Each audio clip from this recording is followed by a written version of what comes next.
দুনিয়ার এক অদ্ভুত নিয়ম, ভালো মানুষদের কষ্ট আর আল্লাহর ভালোবাসা।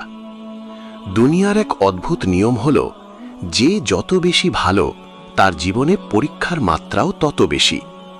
আমাদের চারপাশে এমন 3 শ্রেণীর মানুষ আছেন যারা জীবনে সবচেয়ে বেশি অশান্তি ও মানসিক যন্ত্রণার সম্মুখীন হন।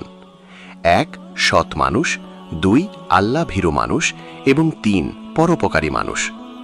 অবাক করার বিষয় হল, এই নিষ্ঠুর সমাজ এদের কখনোই শান্তিতে থাকতে দেয় না। প্রথমত, সৎ মানুষ। যারা সততা ও ন্যায়ের পথে অবিচল থাকে, সমাজের চোখে তারা যেন বোকা। তারা মিথ্যার সাথে, অন্যায়ের সাথে আপস করে না, আর ঠিক এই কারণেই পদে পদে তাদের শত্রু তৈরি হয়। স্বার্থন্বেষী মানুষেরা তাদের সহ্য করতে পারে না, নানাভাবে হয়রানি করে ও মিথ্যা অপবাদ দিয়ে তাদের জীবন অতিষ্ঠ করে তোলে। দ্বিতীয়ত,